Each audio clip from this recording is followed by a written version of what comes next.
Dobrý deň a vitajte. Hladovanie je stále viac a viac skúmané, stále viac a viac pozitívne. Keď som pred niekoľkými rokmi začal hovoriť, že hladovať medzi jedlami je jeden z kľúčových nástrojov, ako hojiť svoje črevo, sliznicu, mikrobiotu, chronický zápal a následky poškodeného trávenia, tak to sme ešte stále nevedeli. No nevedeli sme vtedy toľko, ako vieme dnes. Skúste si zapamätať napríklad skratku OXR1. Je to gén, je to označenie génu, ktoré by som preložil ako gén rezistencie voči oxidácii s označením číslo 1. A skúsme si ešte pamätať skratku NLRP3. To je zase inflamazóm, to je zase taká dráha zápalových procesov, mechanizmus, ktorý pri našej degenerácii buniek a starnutí a rozvoji mnohých chronických ochorení a stavov zohráva, ak nie najdôležitejšiu, tak určite jednu z najvýznamnejších úloh. A hladovanie ovplyvňuje jedno aj druhé a ešte v tom celom procese hrá veľmi významnú úlohu. Myslím, v pozitívnom vplyve obmedzenia kalórií, teda v hladovaní, v pozitívnom vplyve hladovania na naše starnutie, v tom zmysle, že to spomaluje starnutie, potlača to chronický zápal, chráni nás to. Hladovanie ešte v tom hrá úlohu jedna veľmi zaujímavá a v podstate veľmi známa mastná kyselina. A to bude ale obsahom prémiovej verzie tohto videa, takže ak ešte nie ste odberateľom prémiového obsahu môjho kanálu akvtv.com, tak vás k tomu pozývam. Získate nielen prístup do archívu, kde je viac ako 600 videí a teda máte tam čo pozerať, a získate množstvo informácií a určite aj veľa odpovedí na svoje otázky, ale súčasne tým aj podporujete tvorbu mojich videí, ktorými sa usilujeme zase prinášať informácie o ľuďom, ktorí ten prémiový obsah odoberať nemôžu, a preto môžu vznikať aj nejaké bezplatné verzie alebo bezplatné videá. Takže vás pozývam dnes k téme o zaujímavých nových zisteniach pozitívneho vplyvu a odhaľovania tých biologických molekulárnych mechanizmov, ako hladovanie a obmedzenie kalórií vlastne chráni naše zdravie, podporuje regeneráciu génov, ako potláča chronický zápal, oxidačný stres. A ako to vlastne teda na úrovni molekúl funguje, lebo pre mňa je mikrosvet fascinujúci a myslím si, že pre ľudí, ktorí hľadajú nejaké zdôvodnenia, nejaké racionálne argumenty, prečo teda hladovať, tak mám dnes celkom zaujímavé informácie.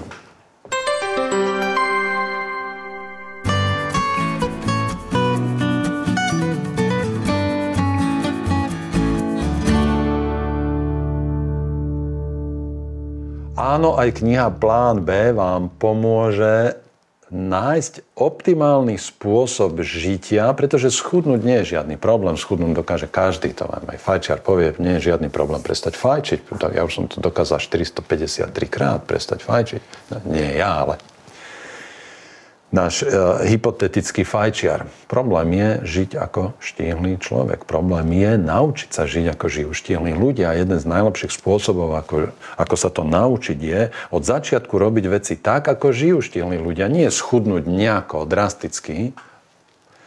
A potom čo? A potom si to nejako udržím.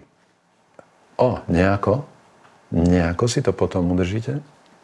Kniha Plán B vám s tým pomôže a tam sa dočítate veľa zaujímavých vecí práve aj o kalorickom obmedzení, ktoré má mať nejaký charakter, má mať nejaké limity, pretože extrémne obmedzenie kalórií zase spomalí metabolizmus, poškodí vás nedostatkom bielkovín, sacharidov, dôležitých vitamínov, minerálov, stopových prvkov a tak ďalej. Takže kalorické obmedzenie áno, ale musí to mať nejaké svoje pravidlá, musíte popri tom dodržať pestrosť stravy. A ja si myslím, že jeden z najlepších spôsobov, ako vlastne hladovať, lebo podstata toho priaznivého účinku je to hladovanie. Je buď ten režim jedla 8-16, čo pre mnohých je zložité a ťažké, to znamená vo 8 hodinách denného denného cyklu je povolené jesť, alebo teda ľudia konzumujú potravu a zvyšných 16 hodín nekonzumujú potravu. Nič. Ani surové ovocie a zeleninu.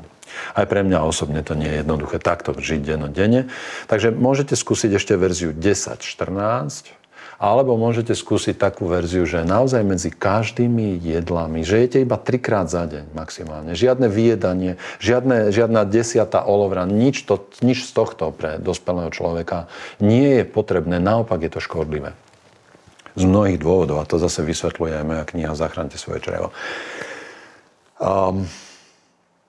Hlad, či už teda pomedzi jedlá, alebo nočný hlad, alebo nejaké, povedzme, víkendové pôstenie sa a podobne, má veľmi priaznivé účinky. A vzhľadom na tie dnešné informácie, ktoré súvisia so špecifickou mastnou kyselinou, čo bude obsahom toho prémiovej verzie tohto videa, tak si myslím, dokonca som presvedčený, že práve to hladovanie, to rytmické počas dňa medzi jedlami, že hrá vlastne najväčšiu úlohu.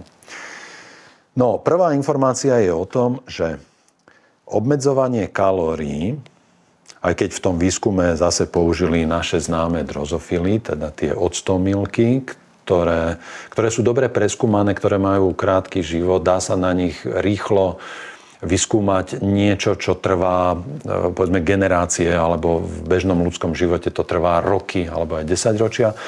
Vedci dobre poznajú ich nervové bunky, poznajú ich orgány a tak ďalej, čiže dá sa to na tej mikroskopickej úrovni dobre sledovať, ovplyvniť. Tak okrem iného zistili, že hladovanie vedie k aktivácii génu, ktorý sa označuje ako OXR1, gén oxidačnej rezistencie 1. A to má za následok, že sa v bunkách, najmä v nervových bunkách, zaktivuje proces, ktorý efektívnejšie narába s bielkovinami, ktoré si tá bunka pre seba vytvorila.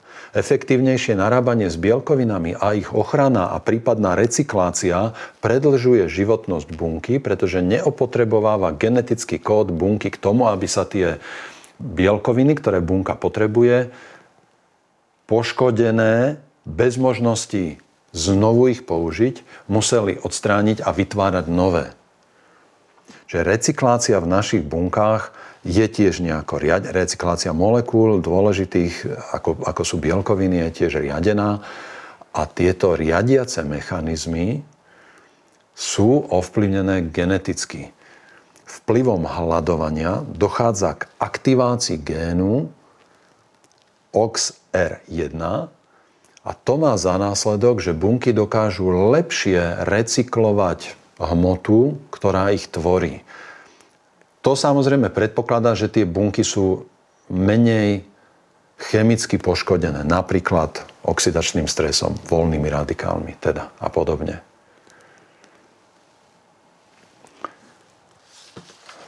Naši predkovia a ľudia, ktorí nežijú v takom blahobite, v akom žijeme my, s neustále dostupným jedlom a pochutinami všetkého druhu na vzdialenosť zvyčajne kratšiu, než je naša vlastná ruka, to mali v živote ľahšie, ale bez našej disciplíny a bez uvedomovania si, že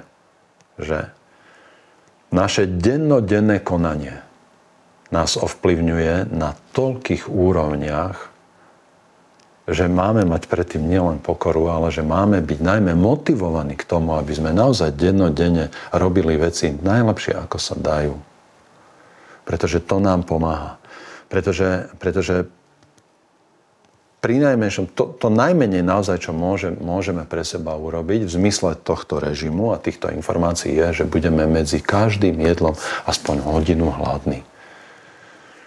Ten hlad stimuluje v organizme procesy, ktoré chránia naše bunky a to chráni náš genetický kód a to spomaluje starnutie a degeneráciu a ochorenia, ktoré sa z toho rozvíjajú. Takýto pozitívny vplyv na nervové bunky znamená napríklad nižšie riziko vzniku Parkinsonovej choroby, Alzheimerovej choroby, v zmysle celého organizmu to znamená menšie riziko vzniku cukrovky, aterosklerózy, menšie riziko vzniku niektorých druhov rakoviny.